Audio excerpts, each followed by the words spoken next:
दर्शक महानुभावहरू नमस्कार। हामीले विगत 3 महिना अगाडि चाहिँ यो भाइको एउटा भिडियो सम्प्रेषण गरेको थियो। त्यो सम्प्रेषण गरिसके पछाडि पनि उहाँको चाहिँ आमाको ठेगान नभएको, बुवा को हो भनेर पनि पत्ता नभएको, अहिलेसम्म पनि उहाँको चाहिँ कुनै पनि जानकारी आएको छैन।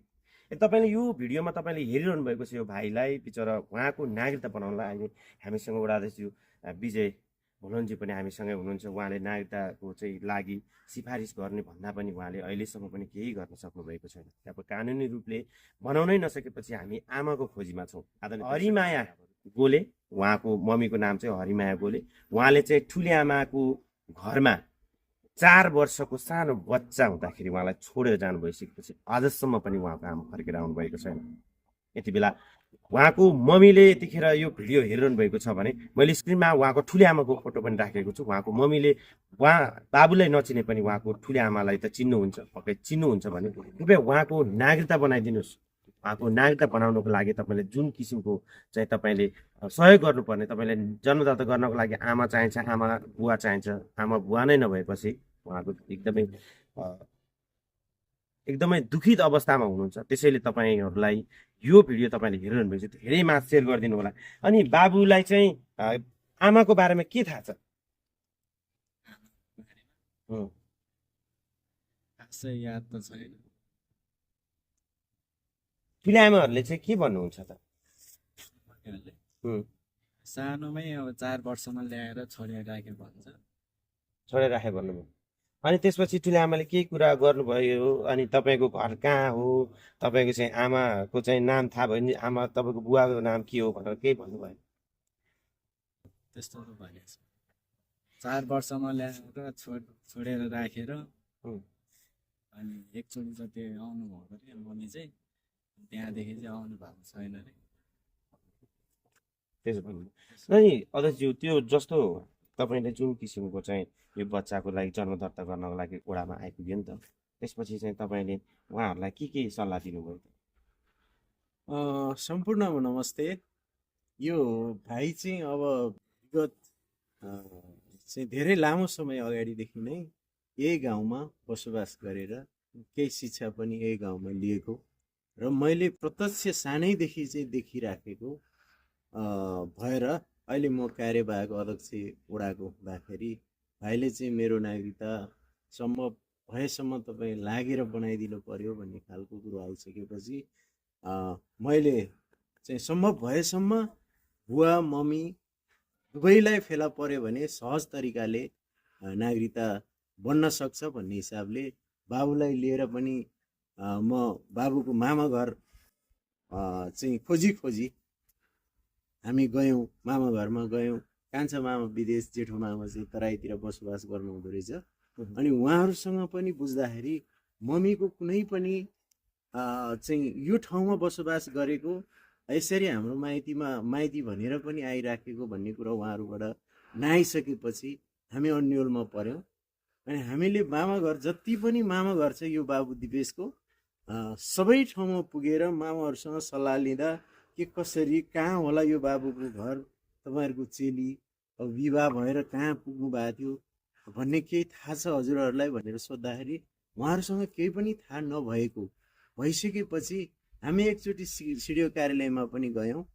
अनि त्यो कानुनी आधारमा टेकेर यसरी चाहिँ यति प्रकारको चाहिँ कानुनी आधारहरू छ, त्यो कानुनी आधारमा टेकेर सिफारिस पठाइदिनु हामी गर्छौँ भन्ने खालको चाहिँ सिडिओ कार्यालयबाट सल्लाह आइसकेपछि हामीले त्यो सल्लाहलाई फलोअप गर्दै जाँदा कानुनभन्दा बाहिर जानुपर्ने अवस्था भएको कारणले हामीले त्यो प्रोसेसलाई अगाडि बढाउन सकिएन।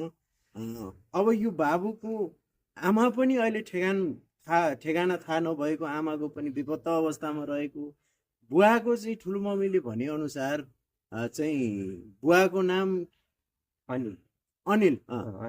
अनिल हो कि भन्ने कुरा गर्नुभयो ठुलो मम्मीले। अनि थर चाहिँ स्याङतन भन्ने कुरा गर्नुभयो।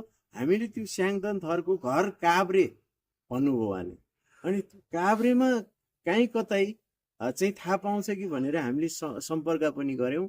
कतै पनि उहाँ यो दिपेश भाइको चाहिँ आफन्त फेला नपरेको र ऊ अब दिपेश भाइ अहिले 20 पुगेर 21 वर्ष लागेको अवस्थामा उसलाई नागरिकता विहीन हुँदाखेरि उसलाई परेको समस्या त धेरै छ होइन, धेरै समस्या परेको छ। उसको अब रोदन हामीले नजिकबाट सुनिराखेका छौँ, देखिराखेका छौँ। त्यसैले यो प्रोसेस अगाडि बढाउनको लागि हामी हरदम कोसिस गरिराखेका छौँ। तर कोसिस गर्दा पनि हामीले यो बाबुको समस्यालाई सल्टाउन नसक्ने अवस्थाहरू धेरै देखिएको कारणले चाहिँ सम्बन्धित निकायहरूलाई पनि म ध्यान आकर्षण गराउन चाहन्छु। यो बाबुको नागरिकता कसरी बन्न सक्छ, हामीलाई एकदम सही सल्लाह सुझाव आइदियो भने म आफू वडाबाट पनि यो बाबुको लागि चाहिँ अगाडि बढ्न सक्थ्यो। अनि यो बाबुले पनि आफ्नो नागरिकता प्राप्त गरेपछि उसले दुःख सुख गरेर आफ्नो जीवनयापन गर्न सकिन्थ्यो। उसले अब कुनै पनि ठाउँमा नागरिकता नहुँदाखेरि कुनै पनि ठाउँमा अवसर आउँदा पनि अवसर प्राप्त गर्न नसकेको अवस्थामा यो दुःखद घडीमा चाहिँ सबैको साथ सहयोगको अपेक्षा बाबुले पनि गरिराखेको छ र हामी वडाको तर्फबाट पनि यो बाबुको समस्यालाई एकदम सल्टाउनको लागि हरदम तयार रहँदै पनि हामीले यो समस्यालाई सल्टाउन नसकेको अवस्था आएको भएर आज हाम्रो चाहिँ दर्पण मिडिया बाट आदरणीय हाम्रो युवराज आस्याङ पाल्नु भएको रहेछ।